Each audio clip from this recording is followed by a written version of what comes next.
Hey, Mike. Hey, Thomas. How you doing? Good, buddy. Good. Thanks. Hey, well, first off, congratulations on Dark Country. Thank you. I really enjoyed it very much, actually. I was very impressed. Terrific, man. That's great news. Yeah, I made the movie for, I think, is becoming a sort of a niche audience. Guys who enjoy things that are a little left of center. Right. And I'm happy to hear that. I've been getting some great feedback. And I was inspired by the Twilight Zone and film noir from the 40s. John Alton, cinematographer, made films with Anthony Mann like Raw Deal or He Walks by Night. Right. He-Men. Also, Curse of the Demon. There's a great cult movie made in 1962 called Carnival of Souls by Herc Harvey, who is an industrial filmmaker, put this thing together in his garage.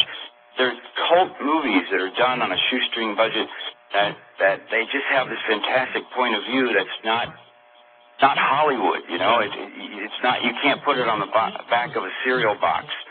Stuff is strange. And I wanted to make a movie that spoke to those kind of people who have a VHS copy of Eraserhead somewhere in their closet. Right.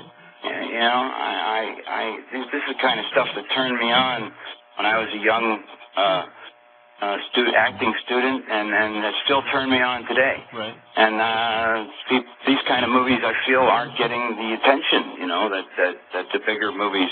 The bigger movies are kind of pushing this kind of unique sensibility out, and I feel that's a shame. Yeah, I think there's definitely an audience for these kinds of, these cult films. They definitely, they definitely find a home, I think. So I think this one's going to fit in pretty well once people get a hang of it, get a hold of it. They're going to really enjoy it. Good. Well, you can help me spread the word about this left of center, strange little movie called Dark Country. Absolutely. It seems like kind of a challenge for a first-time directing role, though, that you had this, visually challenging movie. You directed it, you starred in it as one of the only, lead characters. Are you just a glutton for punishment, or was this just something that really, you felt you had to make? Yeah, I felt like I had to make it. I was looking for something small, something that I could contain. There's only 4 characters in the thing, and a lot of it's in a car on a desert road. So I was looking for something that I could contain, and then I could focus on the visual style and the acting, and not be distracted by locations and a lot of actors.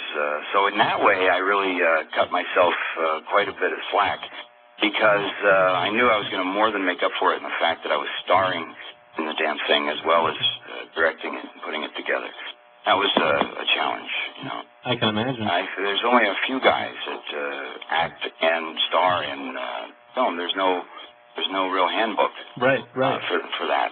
And is directing something you've been wanting to do for a long time? I know a lot of actors kind of eventually try and get into it. Is it something? Yeah, I do. It has, and I've been looking for the right piece of material and something that could speak to stuff that I really enjoyed, like the stuff I mentioned, and then when you work with so many great directors through an acting career, I think that anyone, whether you're an editor or a cinematographer or an actor, eventually you want to put your own stamp on a film and make your own movie, a movie where you're making all the decisions. And that's the great gift and the great challenge of directing your own film. I learned a lot from the guys I worked with. Frank Darabont invited me into his editing room, and I spent 6 weeks with him every day, watching him edit The Mist. And I picked up so much from him, and he really is a huge part of me putting this film together and giving me the confidence to go out and make the movie. I had my little film school was with Frank Darabont in the editing room of The Mist. Speaking of the film's visual style, you mentioned a little while ago, I noticed in the end credits that your visual consultants were Bernie Wrightson and Tim Bradstreet. And then in the commentary track, you mentioned how you wanted it to look like a comic book. And I just wanted to find out a little more about how you kind of set out to approach that, because I think you definitely accomplished it. It had a really cool, visual feel. How much of that were you involved with directly? Well, all of it. I mean, I would show Bernie helped me with the character designs for Bloody Face.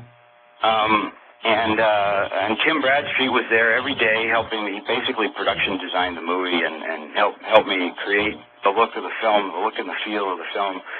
And working with, visual guys who bring you ideas. And I told them, I want this to be film noir, very 1940s, sort of timeless, a lot of shadows and dark looking, and they all, caught that vision and helped me to bring it to life. It's just the more great creative people you can surround yourself with, who you really kind of jive with their sensibility, the better as a director. Right. And those guys contributed immensely to the look and the feel of the film, and they're a big part of why the film is unique as it is. Absolutely. And your co-star, Lauren German, she was pretty fantastic as well. You guys obviously shared, screen time for almost the entire movie. What was your guys' relationship like on set? Yeah, she's terrific. She's just a hard-working, she's a great actress to have as a director. She's up for anything. We shot in the New Mexico desert at night in October, so it was just starting to get cold. We had some terribly cold nights. She's the smallest person on the crew, and she had the least amount of clothes on. She was just freezing her ass off. We were doing everything we can to keep her warm. Almost every shot you see of her, right off camera, there's some giant heater blasting heat onto her, trying to warm her up. And it's amazing. I watch the movie now, and it looks and feels like a hot summer night. Right. And in fact, the opposite. It's fucking freezing. And it's, it's a testament to Lauren and her acting chops that she was able to pull that off. Wear that little skimpy dress and run around, and you actually feel like that's a warm breeze blowing through, and it's really just that dead cold. Right. So, is this something you're going to tackle again, more directing in the future, you think? I hope so. Yeah, I am looking for another project to do. I've gained so much experience from directing this one. The learning curve is so steep from your first movie to your second. Right. I think it's criminal for a guy not to do a second film when I've acquired so much knowledge, and the second film will be an entirely different experience than the first. So I feel obligated to direct another one, and I want to. My goal is to create a small canon of films that are directed by me, and that all have a unique signature to them that I can call my own. And hopefully, when my films come on cable at 3 o'clock in the morning, someone will say, "This looks like a Thomas Jane film." Right. That'll be a great. That's my goal. That'll be a great compliment if I can achieve that. What do you have coming up next that we can look forward to after Dark Country? I'm doing a second season of Hung, and I'm also doing a biopic called Glenn Shirley, which is Sherley. Glenn is a great story about a guy who basically sang his way out of Folsom Prison. He's the only guy to ever record an album in prison as a Folsom prisoner inmate. Cool. So it's the only album done. I'm sure maybe some other guys done that since then, but he was the first guy to record an album in prison. And Johnny Cash got him out of jail and took him on tour. Great story. Wow. I'm going to do that next year. And there's a 3D film called Devil's Commandos.